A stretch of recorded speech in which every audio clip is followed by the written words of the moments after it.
Blaai asseblief saam na Jakobus hoofstuk 4 toe. Kan ek net sê, ek is gewoonlik bly dat jy hier is, maar ek is vanoggend baie bly dat jy hier is. Kan ek jou net gou vertel hoekom? Wil julle weet? Julle kan nie so stil wees nie, is bietjie te stil vir my. Is moeilik as ek dan moet praat. So maar ons het ons eerste biker evangelisasie diens by Ruby River vanoggend. En klomp mense het vir my gelaat weet, hulle gaan soontoe. Toe het ek gewonder, vir wie sal ek preek vanoggend? En kyk nou, hier is jy, my mapsticks. Is dit nie lekker nie? Dankie dat jy hier is, dankie dat jy moeite doen. Ons bid ook vir hulle, en ek wil graag hier die waarheid in jou hart land, want dit is regtig my belangrike waarheid, dat ons op dieselfde bladsy sal wees wat dit is. Is hier enige iemand hier wat sê, dat ons word net geroep om te kyk hoeveel mense ons in die kerk kan kry? Is daar enige iemand wat wil sê, dis ons, so waarvoor word ons geroep? Om sy koninkryk te bou. Deel van dit is ook 'n volk erk, en soos die Here het vir ons gegee, is ons dankbaar, maar dis nie die end all be all nie. Wat is die end all be all? Manne en vroue wat Jesus se hart leer ken. En daar is so 'n groepie ouens daar buite wat 'n sekere taal praat. Ek het daarom nou al 'n motorfiets, maar ek weet nie of ek al 'n biker is nie. Ek weet nie. Hulle praat van snaakse goed wat ek nog nie ken nie, maar hulle het ook Jesus nodig en ek is dankbaar. En as dit dan nou beteken dat ons dalk nou nie heeltemal so vol band het nie, dan het ons dalk nie so vol band nie, en dis okay. Is dit okay? Is okay. Hoekom? Want ons word geroep om sy koninkryk te bou. Daar's iets meer aan die gang. En so as daar 'n mannekamp is en daar kom hordes manne na Jesus se voete toe, maar ons is nou nie heeltemal soveel in die kerk nie. Is dit okay? En so binnekort is daar 'n vrouekamp. Gaan dit weer okay wees? Ons word geroep vir meer as om net op Sondag die banke vol te maak. En so mag die Here jou gebruik in die kerk en buite die kerk, en mag ek en jy kies om gehoorsaam te wees. Nou ons gaan in Jakobus hoofstuk 4 tyd spandeer vanoggend, en onder die tema nederige afhanklikheid. Ek kan onthou, as jong seun was daar 'n ouer oom, en as hy sy oë toegemaak het en hy het begin bid, dan het hy die volgende, hy het altyd so begin, hy sê, Vader, ons kom na u toe in nederige afhanklikheid. 'n Erkenning en 'n besef met wie hy besig is om te praat. In Jakobus 4 het ons hierdie interessante draaipunt, en so, ek het nodig om so 'n bietjie konteks te gee, en dan gaan ons Jakobus 4 mooi deurtrap, en dan gaan ek vir jou net so 5, net so vinnig, gaan ek met jou 5 goede deurgaan, wat ek glo 'n opsomming is van Jakobus 4. Maar die eerste ding wat jy moet weet is, wie is die ou wat vir ons skryf? En so hierdie is Jakobus, is hy familie gewees van Jesus? Ja, julle kan mooi onthou, 'n halfboetie. Hoekom? Deel dieselfde ma, maar nie dieselfde pa nie. Maar dit is interessant en is baie belangrik om te weet dat Jakobus glo nie aanvanklik Jesus is die Messias nie. Jakobus is nie deel van die eerste disippels wat geroep word nie. Inteendeel, wanneer Jesus wonderwerke in Nasaret wil doen, dan sit sy familie, jy weet wat, sê luister hier, maar julle weet mos wie is hierdie ou? Ons ken hom. Ons ken, dis mos Josef se seun hierdie. Hy werk eintlik met hout. Nou wil hulle ons kom vertel hy is die seun van God. Ons ken hom eintlik. En so hierdie familiariteit maak dinge vir Jakobus moeilik. Maar dan kom daar in 1 Korintiërs hoofstuk 15 vers 7, nadat Jesus uit die dode uit opgestaan het, sê die Bybel vir ons, en hy het ook aan Jakobus gaan verskyn. En daar gebeur iets, en Jesus se halfbroer se hart draai, en hy word 'n pilaar in die kerk, en hy skryf ook vir ons die boek Jakobus. En hierdie is belangrik om te weet, want jy sal sien, Jakobus is 'n bietjie van 'n no-nonsense boek. Van al die boeke in die Bybel is Jakobus die een wat vir jou in die oë gaan kyk en gaan sê, hey, stop dit. Jy kan dit nie so doen nie, so moet jy dit doen. Dit is 'n harder boek. En daar's iets hiervan wat ek verstaan, want Jakobus het eers nie vir Jesus erken nie. Hy was die ou gewees wat gesê het, ag man. En toe Jesus hom aanraak, en ek sien hierdie gebeur ook gereeld in mense se lewens, wanneer daar 'n genuine ontmoeting met Jesus is, wanneer daar 'n genuine besef is van wie God is dit so half asof ons verdraagsaamheid vir sonde baie minder word. Maar nou gebeur dit, ja, hoofstuk 3, jy weet, praat hy van 'n paar goed, en onder andere van die valse leraars, en hoe ons nie na hulle moet luister nie. Maar dan begin hy in hoofstuk 4. Miskien moet ek dit net saam met jou, ons gaan net hier die eerste 12 verse deurwerk. Hy sê, waar vandaan kom oorloë en vegtery onder julle? Kom hulle nie hier vandaan, van julle welleste wat in julle lede stryd voer nie. Dus die eerste ding wat hy sê, hy sê, hoekom is julle besig om te beklei? En ja, dit is konflik. Andre, help asseblief so 'n bietjie hierdie mic van my net. So ja, dit is konflik, maar dit is nie ook net konflik tussen persone nie. Hierdie is die stryd, okay? Hy sê so waar kom hierdie stryd van jou vandaan? Hierdie moeilikheid waarmee jy sukkel. Kom dit nie dalk van jou welleste af nie? Met ander woorde, om iets te wil hê wat ek nie kan hê nie. Om iets wat ek het al hierdie ander goed en die Here is my goed met al hierdie ander goed, maar nou is daar een ding wat nie is soos ek dit wil hê nie, en nou is daar 'n stryd in my lewe. Hy gaan vers 2 verder, hy sê, julle begeer, en julle het nie. Julle pleeg moord, en is naaiwerig, en julle kan niks verkry nie. Julle veg, en julle maak oorlog, en julle het nie, omdat julle nie bid nie. Nou hierdie veg so bietjie interpretasie, stem jy saam? Ek wil net gou kyk, is daar enige iemand hier wat in die week wat verby is moord gepleeg het? Ek wil net, okay, as jy nou jou hand opgesteek het, was ek in groot moeilikheid. So waarvan praat hy? Is hier enige iemand hier wat 'n oorlog begin het, jy weet? Dis Donald Trump kan hierdie ene lees, hy self. So waarvan praat hy? Hy sê julle begeer, maar julle het nie. Maar dan pleeg julle moord en julle is naaiwerig, maar julle kan niks verkry nie, julle veg en julle maak oorlog. Omdat julle nie bid nie. En so Jakobus sê, ons is besig om hierdie groot effort te maak. Ons voer hierdie stryd. Ons het nog steeds nie, want ons is nie besig om te bid nie. Hy sê julle bid en julle ontvang nie, omdat julle dan verkeerd bid, om dit in julle welleste deur te bring. So ek wil net hê jy moet die prentjie kry. Hy sê hier's vegtery en oorlog, hier's 'n stryd in jou hart. En dan doen jy alles, menslik gesproke alles, jy gaan above and beyond, maar jy vergeet om te bid. Hy sê, en wanneer jy dan besluit om te bid, dan bid jy nou nog verkeerd ook. Hoe kan 'n mens verkeerd bid? Ons gaan nou daaroor praat.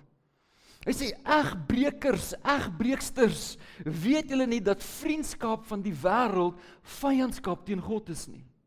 Hy sê, wie dan 'n vriend van die wêreld wil wees, word 'n vyand van God. En weer eers vers 4, egbreeksters. Hierdie is nie net mense wat buite eglike verhouding het nie, nee, ek en jy word sy bruid genoem, wat ek nou vir jou gaan wys. En so wanneer ek en jy dinge van die wêreld wil najaag, dan staan ons ook in vyandskap teenoor God. Jakobus sê vir my en vir jou, ons sal moet kies. Daar kom 'n plek, daar kom oomblikke in ons lewens, wat ons besluite gaan moet maak, en ons gaan of van wie ons vriendskap met die wêreld op 'n sekere manier besluit, of ons gaan sê, nee, ek sal goed doen op God se manier, en ek sal God verheerlik in dit wat ek doen, en as dit dan beteken dat die wêreld nie verstaan nie, dan is dit okay.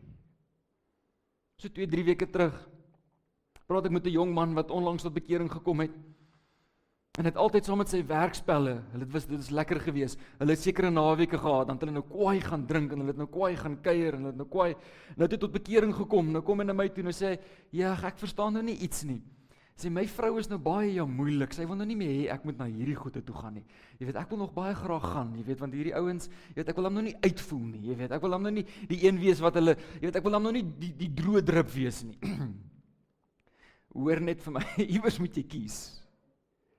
Iewers gaan jy besluit moet neem en sê, luister, ek gaan my alles vir die Here gee, en daarom gaan ek nie noodwendig vriende met die wêreld kan wees nie. Of meen julle dat die skrifte vergeef sê, met jaloersheid begeer die gees wat in ons woon, maar hy gee groter genade. Kerk, hier volgende 2 minute, as jy net As jy sal toelaat dat die Heilige Gees sy woord in jou hart wakker maak, sal dinge nooit weer dieselfde wees nie. God weerstaan die hoogmoediges, maar aan die nederiges gee hy genade. As jy onderwerp julle dan aan God, weerstaan die duiwel en hy sal van julle vlug. Nader tot God en hy sal tot julle nader. Reinig die hande julle sondaars en suiwer die harte julle dubbelhartiges. Weeklaag, treur, ween.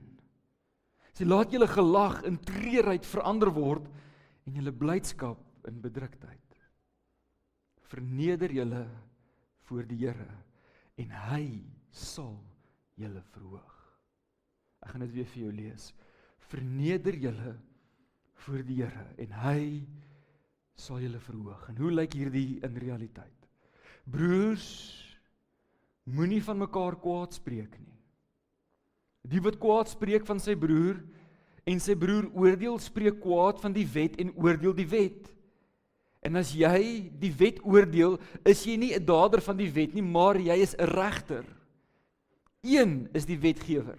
Hy wat mag het om te red uit die verderf. Maar jy, wie is jy wat 'n ander een oordeel? Wanneer ek vanoggend sê nederige afhanklikheid, dan wil ek dit toeslaan met 'n storie.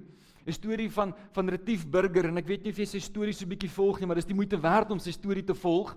So Retief, ons het nou net een van sy liedjies gesing, die Afrikaanse liedjie wat ons gesing het, Retief Burger Song.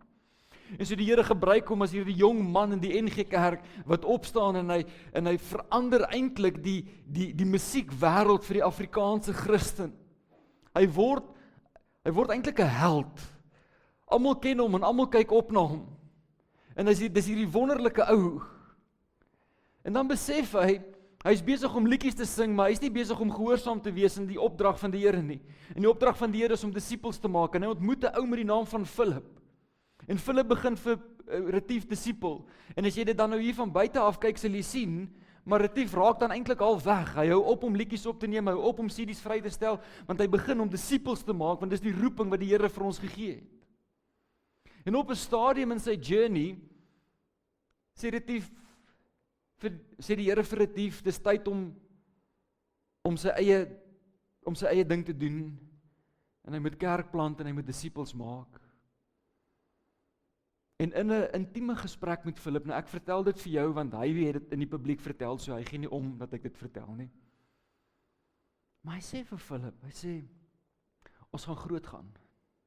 Hy sê, wie gaan nou nie in Retief Burger se kerk wil wees nie? En in groot wysheid sê Philip vir hom, sê Retief, jy sal nooit meer as 'n seun wees nie. En nooit minder as 'n diensknegt nie. Ekskuus, andersom. Nooit meer as 'n diensknegt nie. En nooit minder as 'n seun nie. As jy afhanklike nederigheid wil verstaan, of dan nou nederige afhanklikheid, het jy nodig om te verstaan dat ek en jy nooit, maar nooit meer as 'n diensknegt sal wees nie. Jakobus se antwoord vir hierdie stryd en hierdie konflik en al hierdie dinge wat gebeur in vriendskap met die wêreld en hoe ek hierdie goed uitsorteer, is luister jy, hou op om jou broer te oordeel. Lewe liewerster in nederige afhanklikheid. Ek is nooit meer as 'n diensknegt nie. Dit maak nie saak wat ek ry nie, dit maak nie saak wat ek bly nie. Dit maak nie saak wat ek het nie, dit maak nie saak nie. Ek is nooit meer as 'n diensknegt nie. Nou ek is ook nooit minder as 'n seun nie, of dalk dan nou 'n dogter nie. So ek neem my posisie in. Maar mag ek jou net herinner aan wat het gebeur met Jakob toe hy 'n encounter gehad het met die engel van die Here. Kan jy onthou? Kan jy onthou, hy het hom geslaan op sy heup. En die Bybel sê vir ons en hy het 'n limp gehad daarna, nê, hy het gestook. Jy sien, wanneer jy regtig 'n ontmoeting met die Here gehad het, dan het ek nie 'n brawe stappie nie. Ek het eerder 'n bietjie van 'n nederige limp, om net te verstaan, okay, ek weet met wie dit is wat ek hier werk.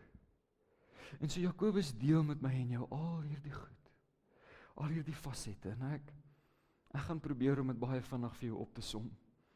Ek gaan vir jou 5 ons stellings gee, in die hoop om jou te help om by 'n plek te kom, waar ek en jy regtig in nederige afhanklikheid teenoor mekaar en teenoor die Here sal wandel. En die eerste is dat ek en jy het nie, want ons bid nie. Dis waar hy begin.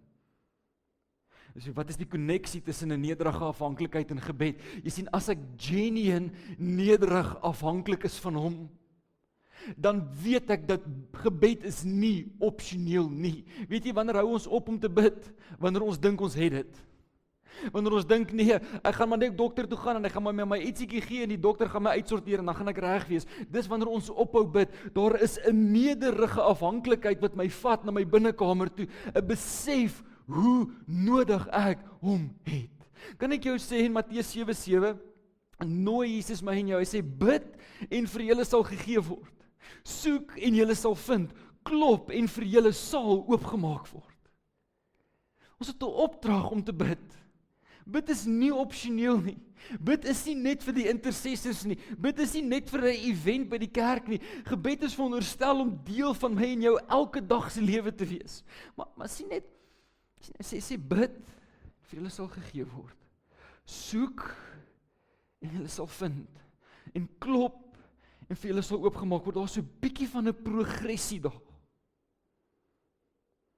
Ek kan nie net sê, man, ek het gebid nie. Jy kan ophou bid die dag as jy die tydelike met die ewige verwissel.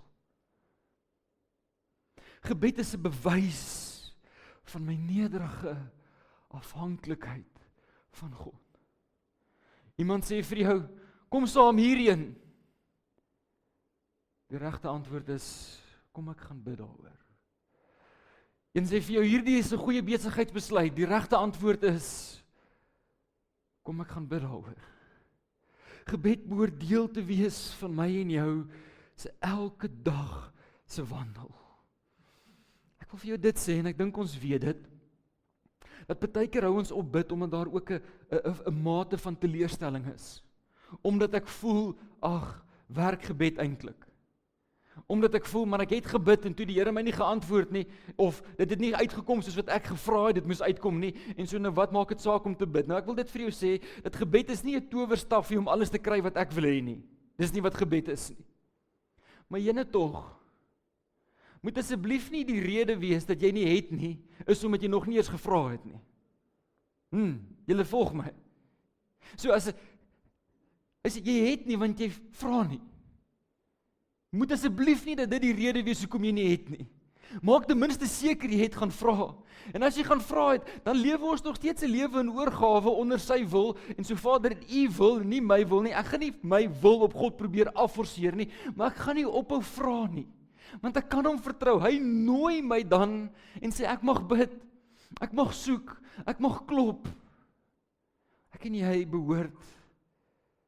behoort bidders te wees as ons sê ons lewe in nederige afhanklikheid. Ek wil so ver gaan as om te sê, as jy wil weet of jy regtig in nederige afhanklikheid leef, vra jouself die vraag af, hoe warm is jou binnekamer gebedslewe saam met Jesus? So, ons moet bid. Nommer 2, ons kan verkeerd bid. So, hier is die uitdaging. Nee.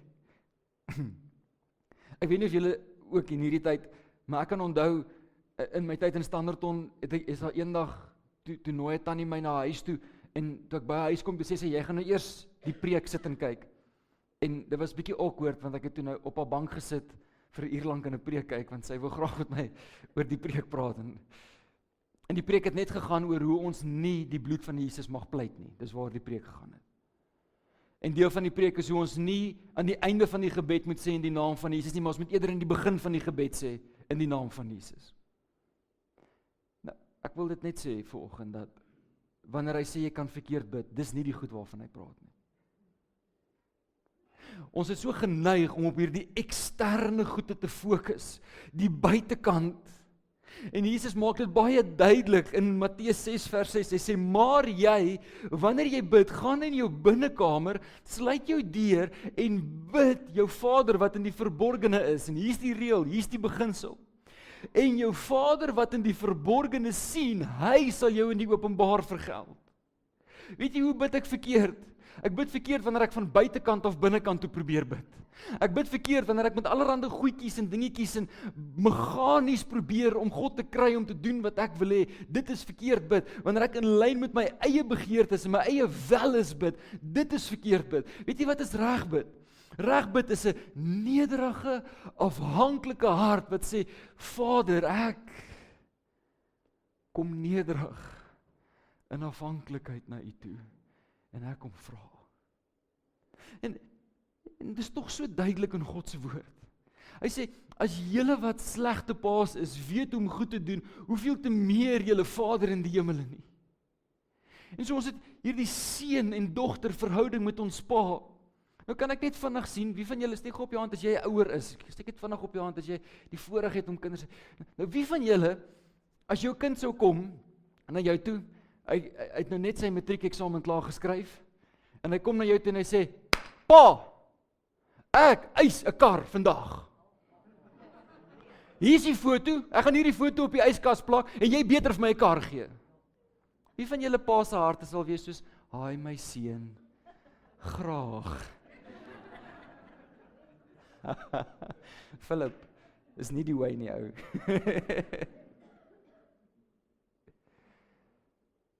Hoekom dink ons kan dit met die Here doen? Wie is ons? Wie dink ons is ons? Om hom te gebied en te gebed. Wie van julle as jou kind na jou toe kom en sê, Pa sê ek moet kom praat met Pa oor my behoefte. Ek sal graag 'n kar wil hê. Wat is my deel en wat is Pa se deel? En kan ons werk daaraan om by 'n kar uit te kom? Wie van julle pa sal sê, ek wil graag na daai seun luister? Nederige afhanklikheid. Jakobus 4 spreek klomp eksterne goed aan. Vriendskap met die wêreld, die belangrikheid om te bid, hoe ek en jy moet nederig, maar die oorkoepelende antwoord is ek en jy net sal onthou dat ons nederig in afhanklikheid moet wandel. So in die eerste plek, ons het nie wat ons bid nie. In die tweede plek, wanneer ons bid, dan bid ons verkeerd. In die derde plek het jy nodig om te hoor dat jou vriendskap met die wêreld word as egbreek beskryf. Ek wil hier met my mooi hoor, 2 Timoteus 4:10, is dit hierdie tragiese oomblik. Hy sê, hoor net hierdie eerste gedeelte, want Demas het my verlaat. Hierdie was 'n disipel, hierdie was 'n ou wat die Here gedien het. Hy sê, maar Demas het my verlaat, omdat hy die teenwoordige wêreld lief gekry het. What?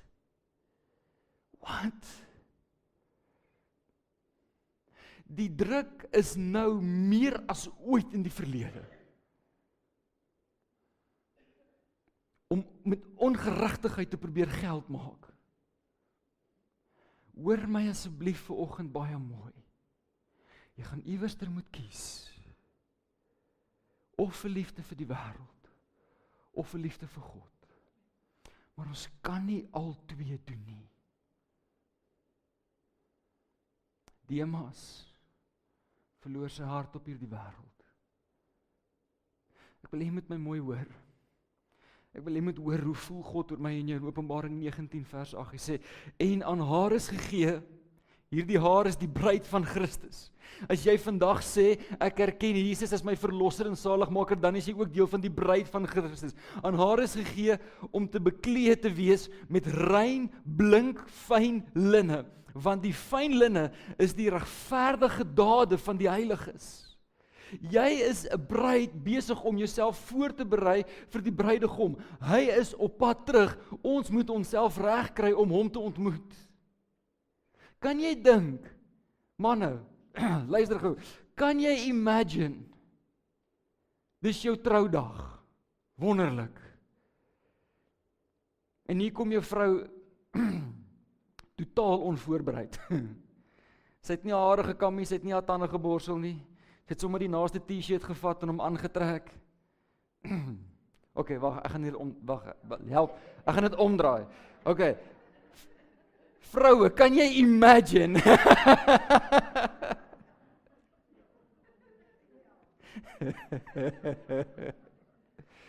Cherise sal jy happy wees met hom as hy net pitch, okay.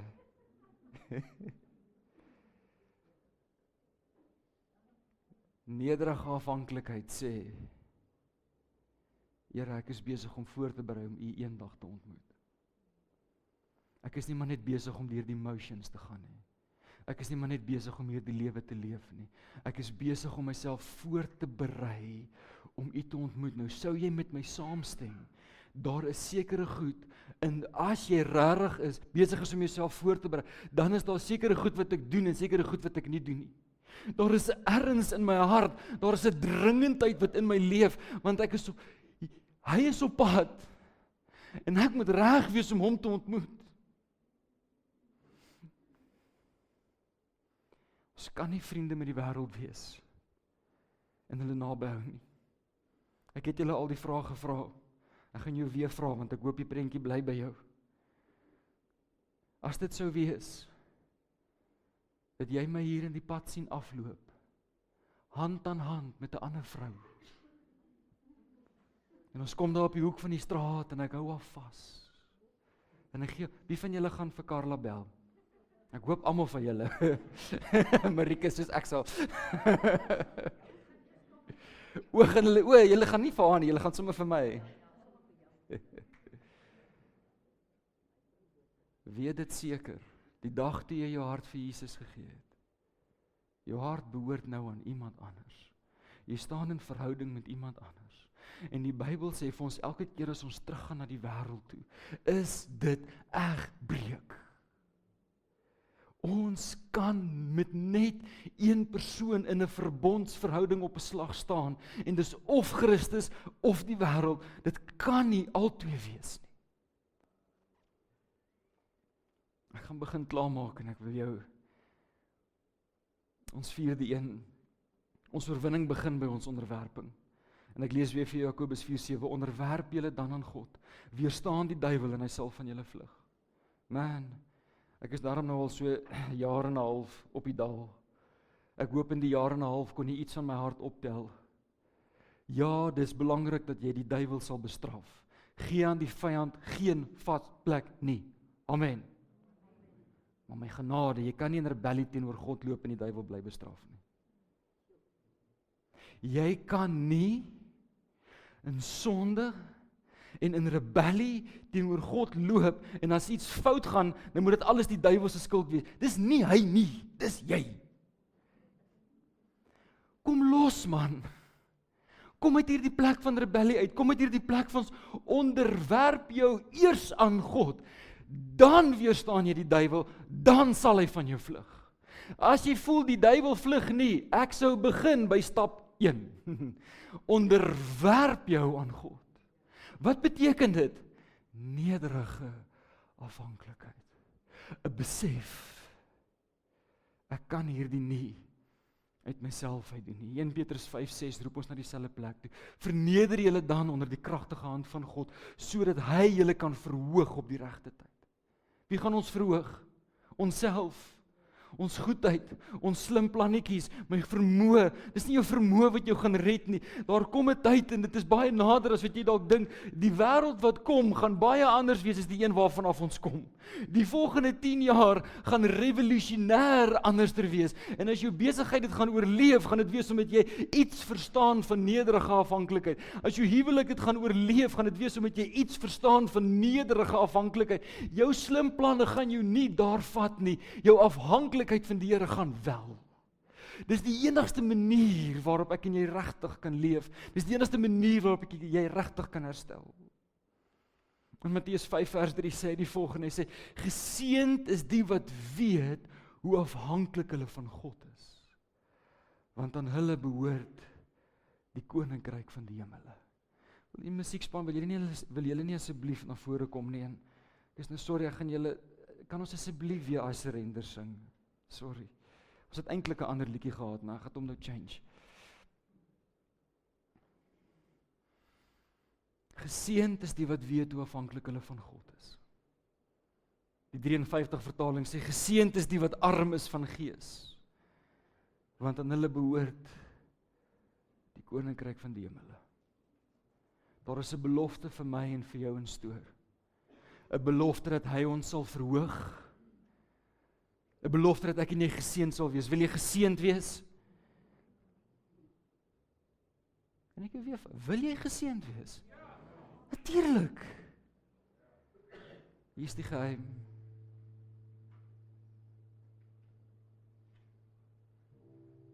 Besef hoe afhanklik jy van God is. Besef hoe nodig jy hom het.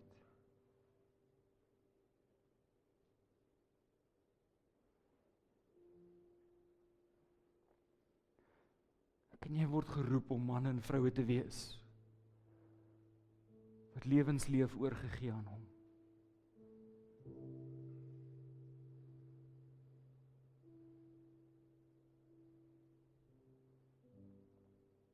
Wil jy nie net vir 'n oomblik saam met my staan nie? Groot asseblief, hierdie is so belangrik. Wil jy nie asseblief jou oë sluit nie?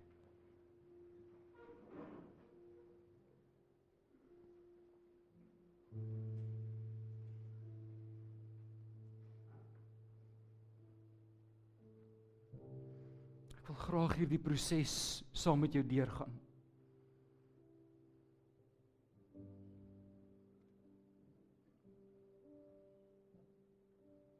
So ons het nie want ons vra nie. So terwyl elke oog gesluit is,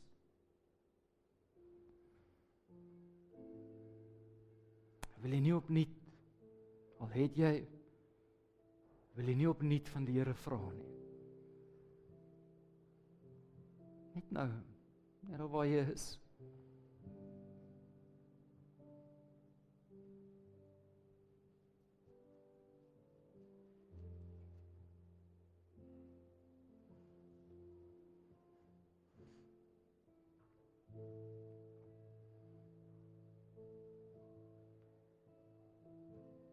Wil jy nie verder kies om nie uit jou welis en jou eie begeerte uit te vra nie. En as dit wat jy gevra het, iets is uit die vlees uit, iets wat 'n eie begeerte is, wil jy dit nie bely nie. Sê, Here, ek is jammer.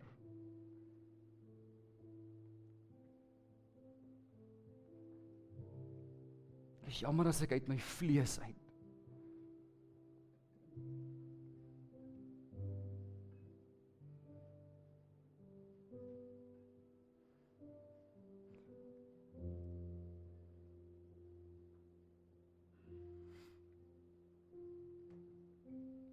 nie verder kies. Te sê, Here, ek is jammer as ek vriendskap met hierdie wêreld het. Aansien. As ek my besluite baseer op aansien. My besluite baseer op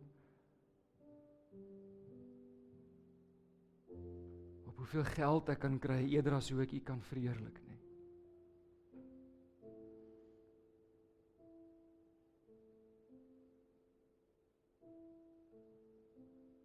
Wil jy nie jouself opnuut onderwerp nie? Onderwerping is eenvoudig, Here, nie my wil nie, maar U wil.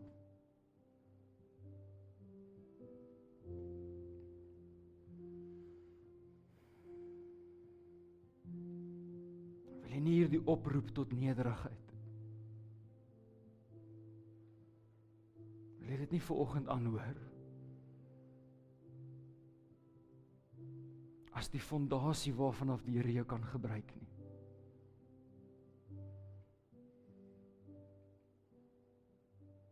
En Here, ons kom nou as gemeente na U toe. Sê, Here,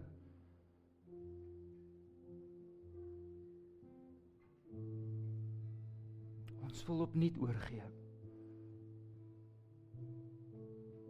Ons wil sê, Here, U plan is die beter plan. U wil is beter.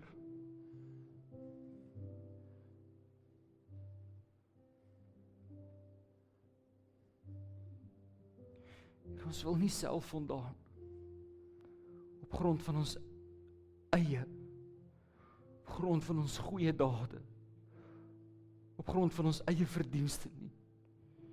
Here, maar 'n nederige afhanklikheid teenoor U. Wil ons opnuut na ons hemelse Vader kom en sê, Here, sal U ons asseblief raak sien en ons aanhoor.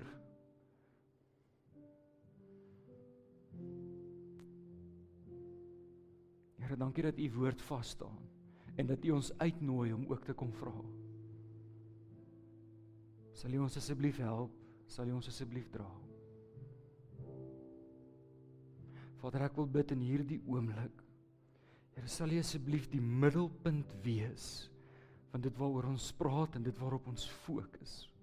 Here, want ons erken dat U is genoeg. En U is soveel meer as wat ons ooit kan bid of dink. Ek bid dit in Jesus naam. Amen.